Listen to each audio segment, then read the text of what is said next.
ಇತ್ತೀಚಿನ ಬೆಳವಣಿಗೆಗಳು ನಿಮ್ಗೆ ಗೊತ್ತಿರುತ್ತೆ, ನಿಮ್ ಗಮನಕ್ಕಿದ್ದೇ ಇರುತ್ತೆ. ಸಹ ಕಲಾವಿದರು ನಿಮ್ಮ ಅಂದ್ರೆ ಒಂದು ಆಡಿಯೋ ವೈರಲ್ ಆಗುತ್ತೆ.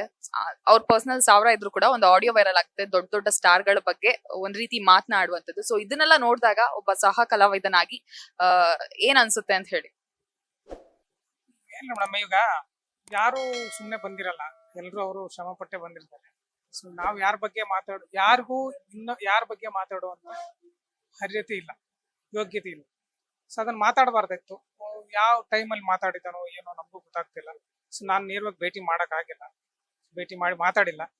ಸೊ ಅದು ನನಗೂ ವಿದ್ಯಮಾನಗಳು ಸರಿಯಾಗಿ ಗೊತ್ತಾಗಿಲ್ಲ, ಯಾಕಂದ್ರೆ ನಾನು ಸೀರಿಯಲ್ ಅಲ್ಲಿ ಬಿಜಿ ಇರುತ್ತೆ, ಸಿನಿಮಾ ಸೀರಿಯಲ್ ಅಂತ ಬಿಜಿಯಾಗಿ ಓಡಾಡ್ತಾ ಇದ್ದೆ. ಸೊ ನೇರವಾಗಿ ಭೇಟಿ ಮಾಡಿ ಮಾತಾಡಕ್ ಆಗದಿರೋದ್ರಿಂದ ಗೊತ್ತಾಗ್ತಿಲ್ಲ. ಬಟ್ ನಮಗೆ ಅನ್ಸುತ್ತೆ ಅಷ್ಟು, ಎಲ್ರಿಗೂ ಸಹಜವಾಗಿ ಅನ್ಸುತ್ತೆ. ಅದು ಯಾರು ಅವರು ನಮ್ಗೆಲ್ಲ ಒಂಥರ ಆಲ್ದ ಮರ ಇದ್ದಂಗೆ.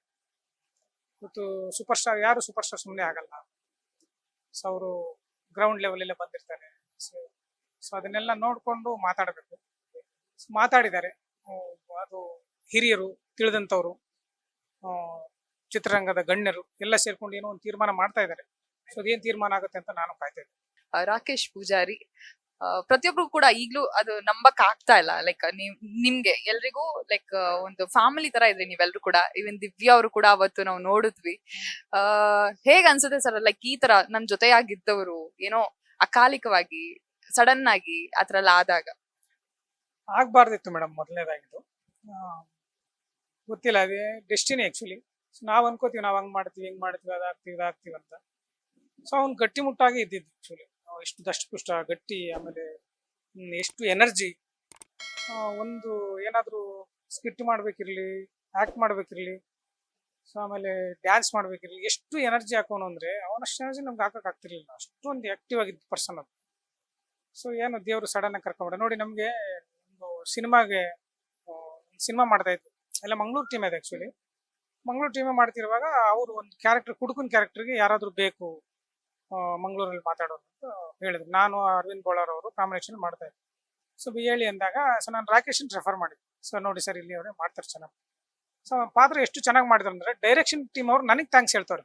ಸರ್ ಎಂತ ಒಳ್ಳೆ ಕಲಾವಿದರನ್ನ ಕೊಟ್ರಿ ನೀವು, ಮಿಸ್ ಮಾಡ್ಕೊತಿದ್ವಿ ನಾವು. ಅವ್ರು ಏನಾದ್ರು ಈ ಪಾತ್ರ ಮಾಡಿದ್ರೆ ಬಹಳ ಮಿಸ್ ಮಾಡ್ಕೊತಿದ್ವಿ. ಎಷ್ಟು ಚೆನ್ನಾಗಿ ಮಾಡ್ಬಿಟ್ರು ಸರ್, ಎಷ್ಟು ಚೆನ್ನಾಗಿ ಮಾಡ್ಬಿಟ್ರು, ಎಷ್ಟು ಹೊಗಳಿಬಿಟ್ರು ಅಂದ್ರೆ ನನಗೆ ಒಂಥರ ಮುಜುಗರ ಆಗಿ, ನಾನೇನ್ ಮಾಡಿದ್ದೀನಪ್ಪ, ನೀವು ಅವಕಾಶ ಕೊಟ್ಟರೆ ಅವ್ರು ಮಾಡಿದಾರಲ್ಲ ಅಷ್ಟು ಚೆನ್ನಾಗಿ.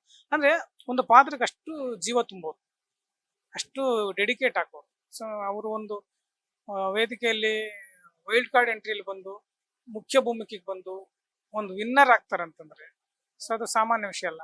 ಸೊ ಅಷ್ಟು ಡೆಡಿಕೇಶನ್ ಆಗಿತ್ತು ಅವರು. ಸಿರ್ಬೇಕಿತ್ತು ಅವ್ರದ್ದು. ಯಾವಾಗ್ಲೂ ಒಂದು ನಾವು ಸ್ಪೇಸ್ ಖಾಲಿನೇ ಇರುತ್ತೆ, ಅದು ದುಃಖ ಹಂಗೆ ಇರುತ್ತೆ ಮೇಡಮ್. ಅವರು ಅಮ್ಮಂಗೆ ತುಂಬಾ ಅಂದ್ರೆ ಕನೆಕ್ಟೆಡ್ ಇದ್ರು, ಅಮ್ಮನ್ ಮುದ್ದಿನ ಮಗ ಅಂತ ಹೇಳಿ. ಸೊ ಇದೆಲ್ಲ ಆದ ನಂತರ ಫ್ಯಾಮಿಲಿ ಅವ್ರನ್ನ ಮೀಟ್ ಮಾಡುವಂತ ಯಾವ್ದಾದ್ರು ಪ್ರಯತ್ನ ಮಾಡಿದ್ರ, ಅಥವಾ ಹೇಗಿದೆ ಈಗ ಅವರ ಸ್ಥಿತಿ ಅಂತ? ಈಗ ಅದೇ ಸ್ನೇಹಿತರೆಲ್ಲ ಸೇರ್ಕೊಂಡು ಒಂದನೇ ತಾರೀಕು ಕಾರ್ಯಕ್ರಮ ಮಾಡ್ತಾ ಇದ್ದಾರೆ. ಸೊ ಅವರು ಮನೆಯಲ್ಲಿ ಅದೇ ಈಗ ಏನ್ ಹೇಳ್ಬೇಕು ಗೊತ್ತಾಗ್ತದೆ. ಯಾಕಂದ್ರೆ ಅದನ್ನ ಆ ಫೀಲಿಂಗ್ ಹೆಂಗಿರುತ್ತೆ ಅಂದ್ರೆ ಅದು ಹೇಳ್ಕೊಳಕ್ ಆಗ್ತಿರ್ತಕ್ಕಂಥದ್ದು. ಈಗ ನಾವು ಹೇಳ್ಬೋದು ಸಮಾಧಾನ ಮಾಡ್ಕೊಳ್ಳಿ, ಅದು ಇದು ಅಂತ ಅವ್ರ ತಂಗಿ, ಅವರ ತಾಯಿ. ಈಗ ನಾವು ಸ್ನೇಹಿತರಾಗಿ ಹೇಗೆ ಅದನ್ನ ಒಂದು ಕ್ಯಾರೆಕ್ಟರ್ನ ಫುಲ್ಫಿಲ್ ಮಾಡೋಕ್ಕಾಗಲ್ಲ, ಅವ್ರಿಗೆ ಒಬ್ಬ ಮಗನಾಗಿ, ಒಬ್ಬ ಅಣ್ಣನಾಗಿ ಫುಲ್ಫಿಲ್ ಮಾಡಕ್ ಚಾನ್ಸೇ ಇಲ್ಲ. ನಾವು ಹೇಳ್ಬೋದು ಅಷ್ಟೇ. ಆದ್ರೆ ಏನ್ ಮಾಡ್ಬೇಕು, ಜೀವನ ನಡಿಬೇಕಲ್ವಾ. ಸೊ ಹಾಗೆ ಧೈರ್ಯ ನಮ್ಮ ಕೈಲಿ ಏನಾಗುತ್ತೋ, ಸ್ನೇಹಿತರ ಕೈಲಿ ಏನಾಗುತ್ತೋ ಸೊ ಅದನ್ನ ಮಾಡೋ ಕೆಲಸ ಮಾಡ್ತಾ ಇದೀವಿ. ಸೊ ಅವರು ಕೂಡ ಧೈರ್ಯ ತಗೊಂಡು ಇದ್ದಾರೆ. ಇನ್ನೂ ದೇವರು ಅವ್ರಿಗೆ ಶಕ್ತಿ, ಸಹಿಸ್ಕೊಳ್ಳುವಂತ ಶಕ್ತಿ ಕೊಡ್ಲಿ ಅಂತ ನಾನು.